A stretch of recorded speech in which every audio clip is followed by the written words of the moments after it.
Selamat datang kembali di sesi bedah gagasan kita.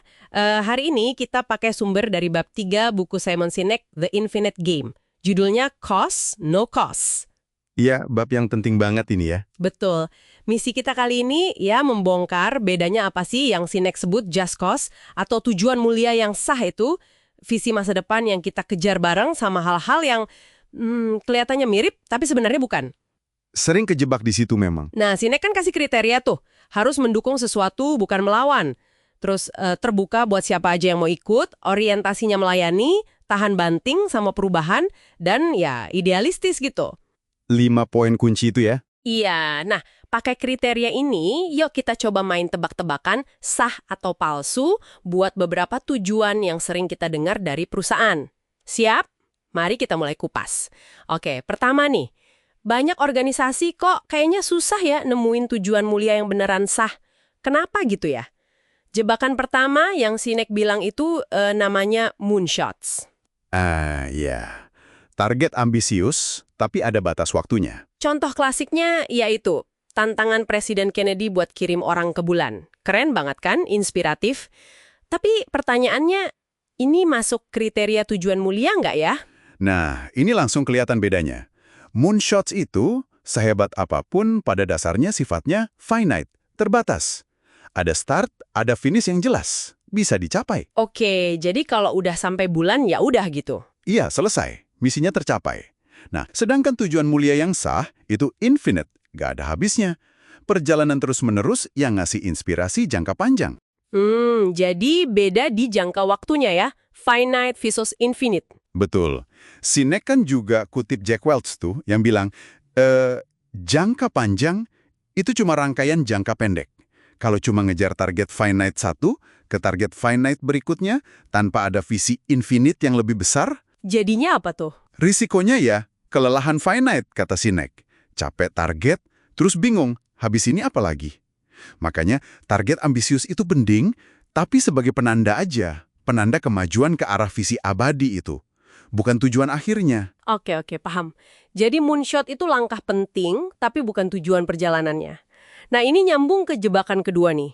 Menjadi yang terbaik. Wah, ini sering banget kedengeran ya? Iya kan? Banyak banget perusahaan visinya jadi nomor 1, pemimpin pasar, kualitas paling top. Contohnya Garmin yang disebut Sinek. Kedengarannya kan bagus, kompetitif gitu. Tapi kenapa Sinek anggap ini masalah? Kalau kita pakai kacamata infinite game lagi, bilang mau jadi yang terbaik itu ada beberapa kelemahan menurut Sinek. Pertama, fokusnya jadi ke dalam, ke status perusahaan itu sendiri. Agak egosentris lah. Bukan ke pelanggan atau dampaknya ya? Tepat. Fokusnya bukan siapa yang dilayani. Kedua, ini kurang inklusif. Lebih kayak soal ngalahin pesaing, bukan bangun sesuatu bareng-bareng. Ketiga, status terbaik itu kan rapuh banget.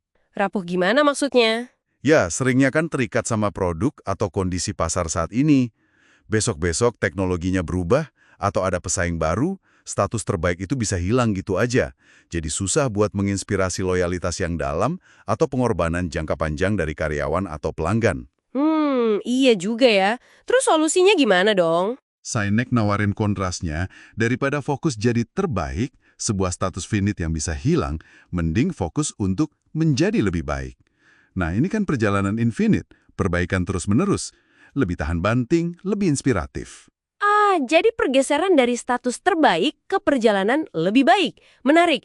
Tapi bukannya ambisi jadi nomor 1 itu justru yang bikin inovasi jalan terus di bisnis? Mungkin ini jebakan yang paling halus ya? Bisa jadi, bisa jadi. Nah, jebakan ketiga yang dibahas Sinek, pertumbuhan. Growth. Hampir semua perusahaan kan pengennya tumbuh.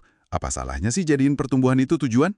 Sinek pakai analogi tetangga yang mau liburan tapi nggak tahu tujuannya kemana. Iya, analogi itu pas banget. Gini, penting banget buat kita paham kalau pertumbuhan itu, sama kayak uang ya, itu hasil, bukan tujuan itu sendiri. Hasil dari apa? Hasil dari melakukan sesuatu yang benar, hasil dari punya tujuan mulia yang dijalankan dengan baik, pertumbuhan itu ibaratnya bahan bakar buat njalanin mesin, bukan alasan kenapa mesin itu ada. Oke, jadi kalau pertumbuhan dijadiin tujuan utama, bahayanya apa? Bahaya banget.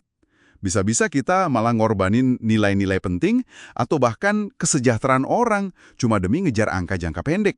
Budaya internalnya bisa jadi nggak sehat, penuh tekanan, egois. Atau strateginya jadi ngawur mungkin ya? Betul. Misalnya, akuisisi membabi buta cuma biar kelihatan gede, padahal nggak strategis.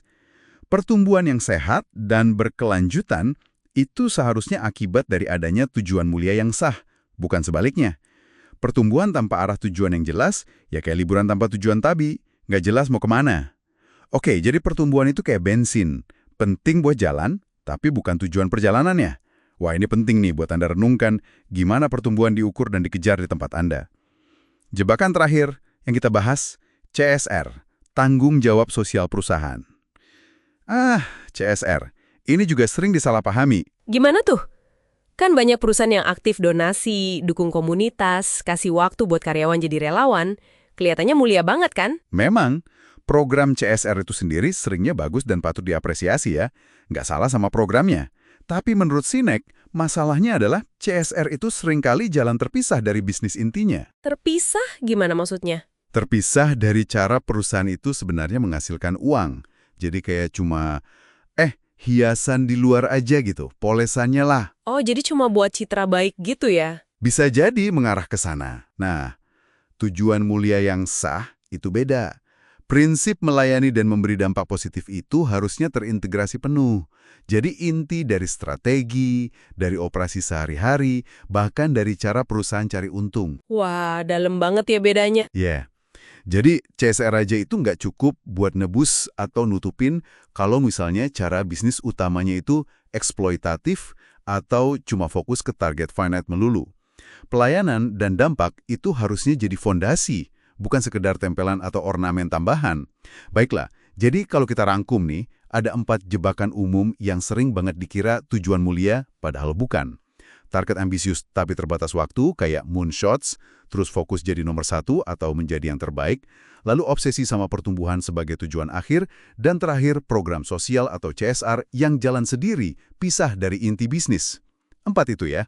Meski kadang kelihatan bagus dari luar, tapi nggak memenuhi kriteria tujuan mulia yang infinite, yang inklusif, dan yang fokusnya melayani. Dan ini penting banget buat Anda pahami ya. Mau Anda sebagai karyawan yang cari makna kerja, atau konsumen milih produk, atau bahkan investor bisa bedain mana tujuan mulia yang asli sama yang cuma lip service di atas kertas, itu krusial banget. Betul sekali.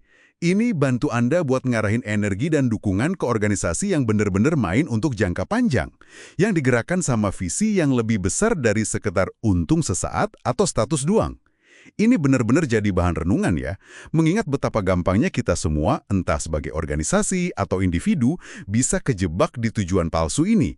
Ngejar target status pertumbuhan demi hal itu sendiri. Pertanyaan penutup nih buat Anda pikirkan. Gimana caranya Anda bisa secara sadar mastiin kalau usaha dan energi Anda, baik di kerjaan atau hidup, itu benar-benar nyambung sama sebuah tujuan mulia yang lebih besar dan berkelanjutan.